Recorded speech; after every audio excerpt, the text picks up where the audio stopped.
Good morning.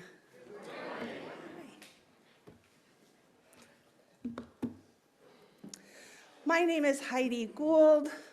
I have short silver hair and wear glasses, and I have my hair up in a weird do that looks like puppy dog ears.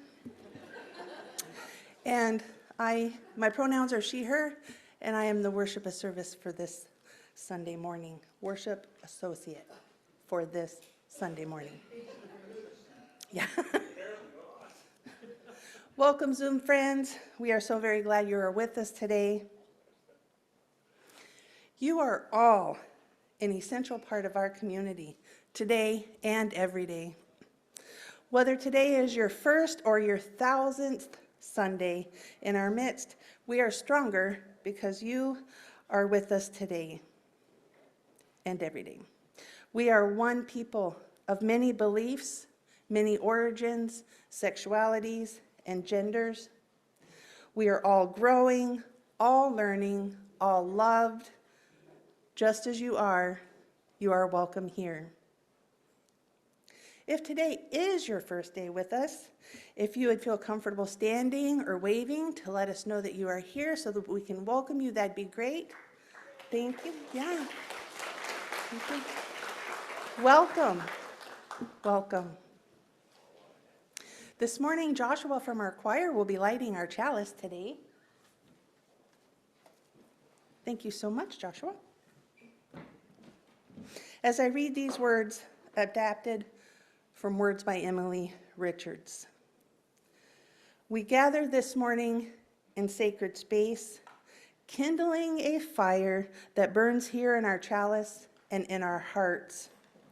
We gather to worship with singing and sharing in the holiness of beloved community.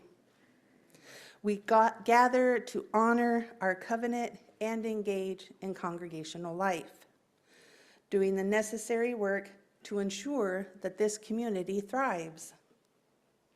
We gather together as a people of faith, guided by love, a love that burns as bright as the flame in our chalice.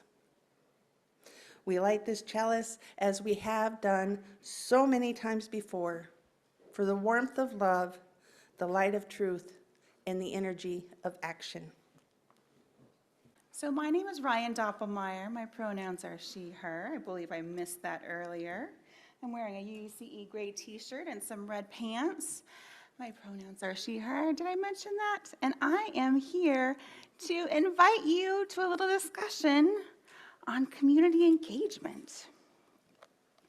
As we spend the rest of the service considering the importance of community engagement, looking forward to ideas and plans for a vision into the future, I want to acknowledge the vital role UC has played in Eugene and Springfield in the past. Though we have only been in this building about a dozen years, UCE has existed here since September of 1909. There have now been 3 different locations. The congregation has grown and changed again and again.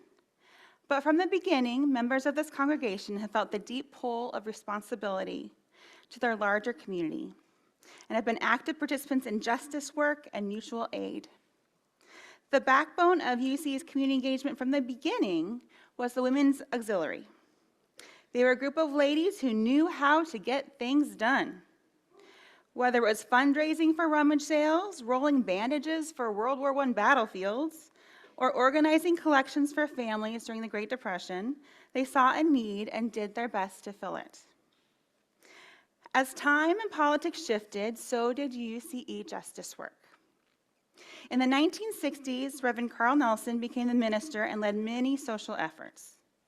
He served on a steering committee to abolish capital punishment in Oregon, was the first chair of the organization that would become CALC, Community Alliance of Lane County, and in 1965, marched with Dr. Martin Luther King Jr. in Selma, Alabama. But the Reverend Nelson wasn't acting on his own. During the same time, the congregation protested the forced displacement of Black families from Ferry Street Bridge to the West 11th wetlands.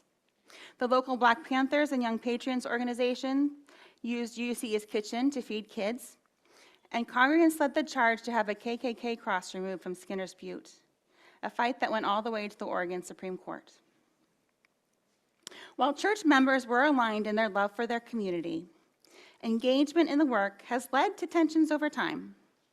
There may always be a bit of friction between those who see engagement in building a just world as the calling and mission of their spiritual practice, while others have needed our spiritual home to be a refuge from those stresses of the wider world. UUCE's involvement in the anti-Vietnam War effort was the source of some of that tension. Many members were active participants in rallies, raised money to sponsor and support the immigration of a family from Vietnam, and the congregation voted to refuse to pay the telephone or war tax to establish a peace fund instead.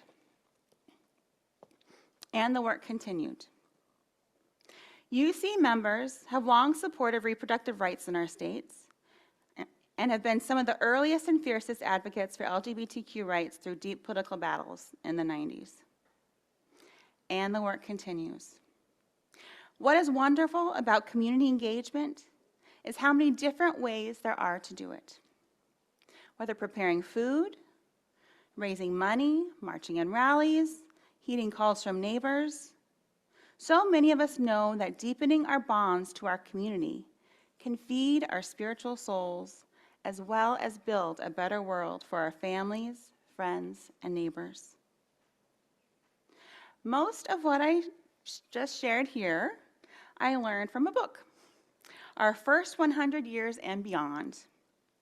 It was a labor of love written by UC members Gil Osgood, Kathleen Dillon, Ken Ross, Evelyn McConaughey, and John Clay. It was published in 2012, and we have a few copies in our library if you want to check it out sometime. I also want to specifically acknowledge the work of Gil Osgood, one of the authors and a former board president.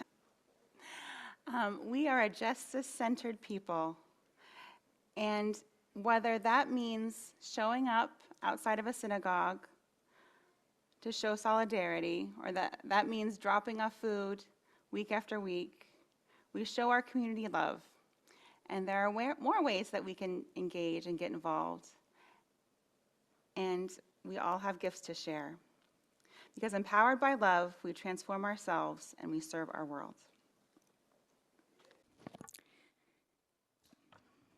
In 2018, I had a brain aneurysm. As I was lying in the hospital, recovering from having a hole drilled in my skull and a clip inserted in the center of my brain, I decided I was going to take a bucket list trip to New Zealand. In the summer of 2019, my husband and I flew to Auckland, New Zealand. There's a tower there, similar to the Space Needle in Seattle, that's called the Sky Tower. And there it is. Now, New Zealand is where commercial bungee jumping originated. And you can jump off that tower. You're in a harness attached to a cable, and you fall 630 feet to the streets below. That's 57 stories. I did it.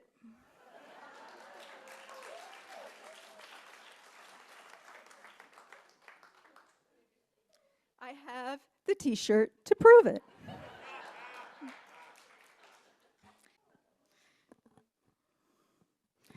Now, I was never in any danger. I knew I was perfectly safe. It was simply exhilarating, with only the illusion of being dangerous. I was able to make that jump because I knew I would be okay. In other words, I had a safety net. I am well aware that I am speaking from a place of great privilege. I've never had to worry about where my next meal was coming from, or whether I could afford to pay my rent, or if I could pay for medication that my family or I might need. I've had some lean times, but have never felt like I was in free fall without a net. But I know there are folks all over this country and in this state and in this city and in this room and watching on Zoom who have felt or who are now feeling exactly that way. Unsure if there's anything or anyone to support them as they struggle to simply survive. Under the Trump administration, the social safety net is being weakened. Its fibers are fraying. There are large gaps forming in it. It's being torn to shreds or is completely missing. We must do what we can to help restore the essential net on which so many of us depend. So what does this have to do with community engagement? The UUCE Visioning Project has culminated in identifying 5 strategic themes: congregational care, community engagement, financial sustainability, spiritual deepening, and energized participation. Each month, we will have a service focused on one of these themes. Last month, we heard about congregational care, and in the listening circle that followed the service, we discussed how we can better support one another. This month, we will expand on that and concentrate on how we engage with our larger community. As was mentioned in that service, take care of yourself, and if you can, someone else too. And that is the crux of community engagement. Take care of yourself, and if you can, someone else too. Within community engagement, there are 4 major goals. We'll touch upon each of them briefly now, but I hope you will consider staying for the listening circle after this service for further discussion. In each of these areas, there are actions we are currently undertaking, but there's always more to do. And we must certainly acknowledge that we have finite resources, both financial and in terms of volunteer time and energy. We will have to make hard decisions about how we allocate those resources. One goal, there we go, serve as a bridge between people with different religious backgrounds, political perspectives, and theological frames. UUCE is a member of the Oregon Interfaith Hub, hosting its monthly meetings. We have participated in potlucks with other churches. We coordinate our sexuality curriculum, OWL, Our Whole Lives, with the United Church of Christ. We have affinity groups, such as UU's for Justice in the Middle East, and CUPS, that's our Covenant of Unitarian Universalist Pagans, that seek to broaden our political and theological perspectives. But I'm certain there are other groups with which we can potentially ally. Second goal, there we go, convene multi-generational groups to guide and support addressing pressing community needs. Our youth have led us in marches, participated in community service projects, and justice activities. We recently had a youth member on our board of trustees. Hi, Rhiannon.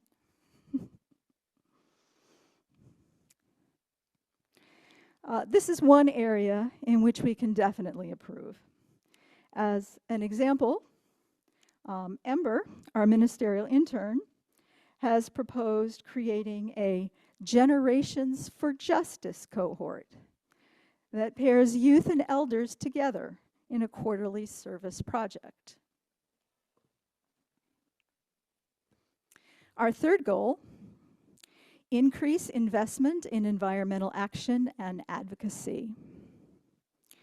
We have a very strong Earth Action group. Phyllis Klein and Sue Craig, among others, led an outstanding Sunday service in July that was called Rooted in Love, a Call to Action. And a week ago Thursday, Earth Action, along with our Indigenous Connection Circle, presented Zal, the Totem Pole Journey, and that was mentioned in our joys. That's an Indigenous-led call to action to protect our old growth forests. UUC's Earth Action Group has strong connections to other environmental advocacy groups, including Earth Keepers, Eugene 350, and Third Act Eugene, among a host of others. The final goal, strengthen our partnerships to address housing insecurity, healthcare access, and food insecurity, especially for underserved communities. I'm told that one of the reasons we moved off the hill and decided to relocate to a more central location was to become more integrated into and to better serve the greater Eugene community. And at this time, I've asked Barry Broadbent to talk to us a little bit about UUCE food justice programs. And I will be echoing some of what other people have said this morning. So last month, our guest speaker was the former minister of the First Congregational Church in Eugene. She's a neighbor and shared her personal excitement when we moved down from the hill about, I was thinking 10 years ago, 12 years ago, it's been a while now. But she was excited to see what would happen with the building and with the building of community. We moved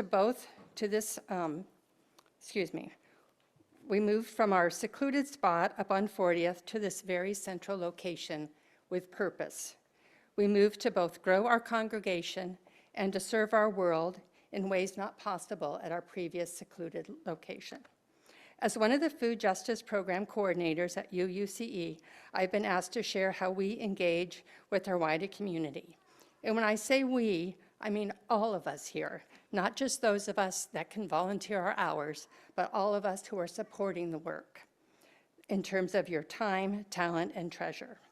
Our food justice programs partner with Food for Lane County, the City of Eugene, St. Vincent de Paul, Green Hill Humane Society, Plaza de Comunidad, and Helping the Homeless Eugene. Our longest running project is food rescue through Food for Lane County, and I just learned we've been doing that for 25 years with the same coordinator, Diane Wooldridge. And that has taken all of us to provide, I think it's 6 to 8 people once a month to repackage food that's then distributed at food banks. Also in partnership with Food for Lane County is Trillium Produce Plus.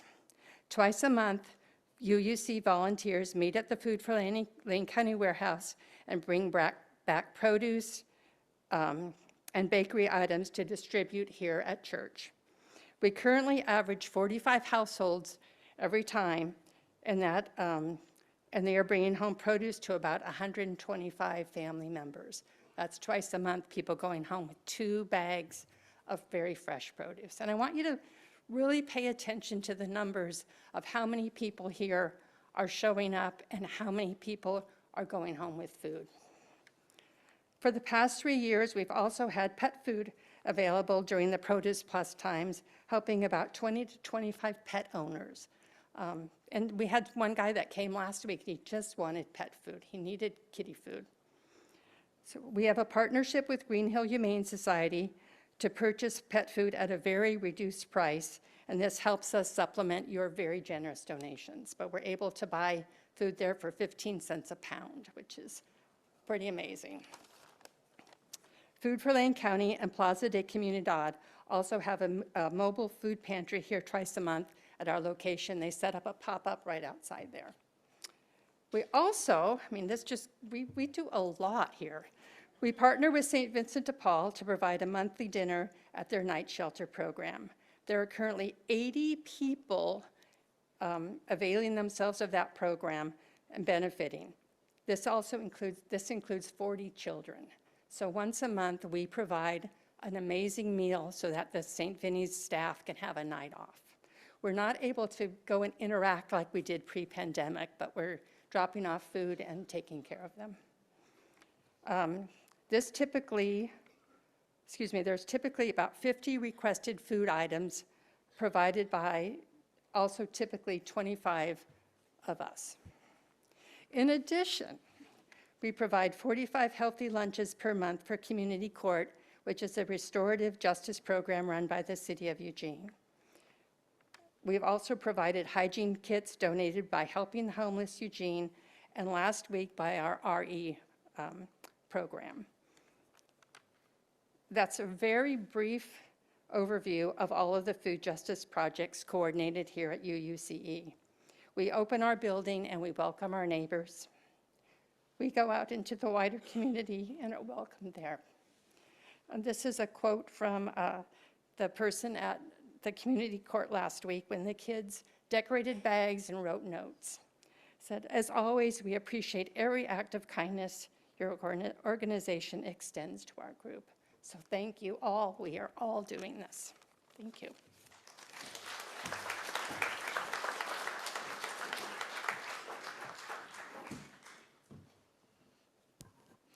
Thank you, Barry. And now I'd like to invite Barb Prentice to come and talk to us a little bit about our tiny shelter program. Good morning. I'm Barb Prentice. I'm a short, older woman with short white hair. Today, I'm wearing my Raging Granny attire because the grannies are singing at Campbell Center this afternoon for Sunday. It'll be from noon to 3, and you're all invited.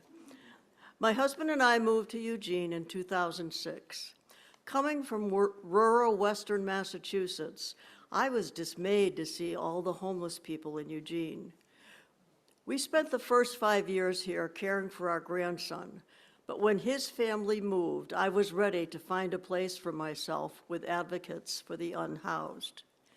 I worked with the group that created Opportunity Village, which was the first village like that in Eugene. In February of 2013, the Social Justice Committee of the church voted to place 2 Conestoga huts in our parking lot. This is under the auspices of the city car camping program, which is managed by St. Vincent de Paul. The huts were donated by Opportunity Village. It was late March before we were actually able to get the huts built and residents moved in. Eric DeBurr, who is the designer and builder of the Conestoga huts, and also the founder of community supported shelters. He was wonderful to work with. He made some modifications to suit the residents and checked in on them at the beginning.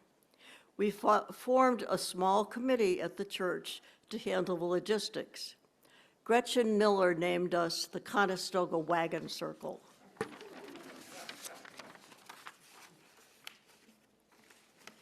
We worked with Keith Heath of St. Vincent de Paul to find our first 2 residents.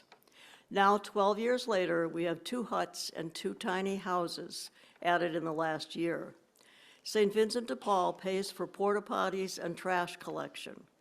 Buildings and grounds hooked up electricity, so they all have some type of heating or cooling. Buildings and grounds also did extensive work to upgrade the tiny houses which were donated. I believe there's an effort to obtain a grant to replace the 2 huts with tiny houses, where even Dave DeCoo can stand upright.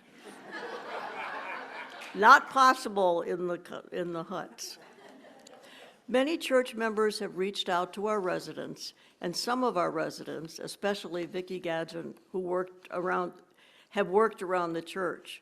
For those of you who know Vicki, she was able to move to an apartment on 15th Avenue this summer. I visited her last Friday, and she's so happy. It's a lovely space, and she says the best thing is having a stove to cook on. This is both rewarding and challenging work, and it grows ever more so as the population grows.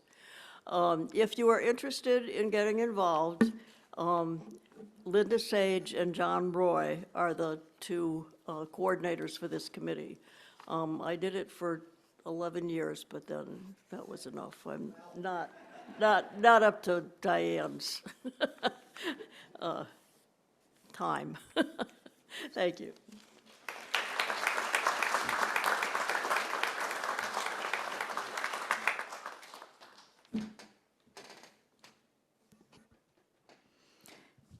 Thanks, Barb.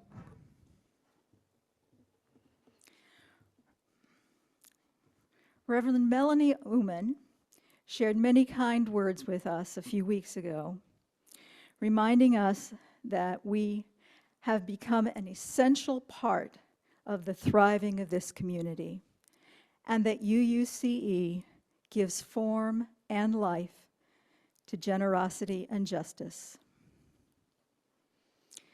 We have truly made a difference to our community.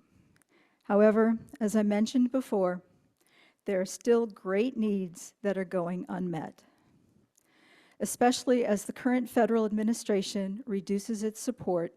Others, including UUCE, must step up to provide that crucial safety net for our neighbors, members, community, and world. As Reverend Melanie told us, we must use our collective compassion to meet the real needs of real people.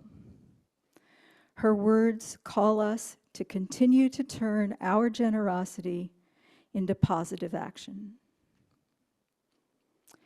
May the interdependent web of all existence, of which we are a part, lead us to weave a stronger safety net for us all. We will not be extinguishing our chalice at this time. We'll reconvene in about 15 minutes to begin our listening circle. So please get your coffee, snacks, and then come back to the sanctuary. For those on Zoom, you can stay in the webinar. This benediction was written by Kimberly Ann Johnson and is entitled Fitted for This Day. We are the ones we have been waiting for. We are not perfect, but we are perfectly fitted for this day. We are not without fault, but we can be honest to face our past as we chart a new future. We are the ones we have been waiting for. May we be bold and courageous to chart that new future. May we have faith in a future that is not known. We are the ones we have been waiting for. Go in peace.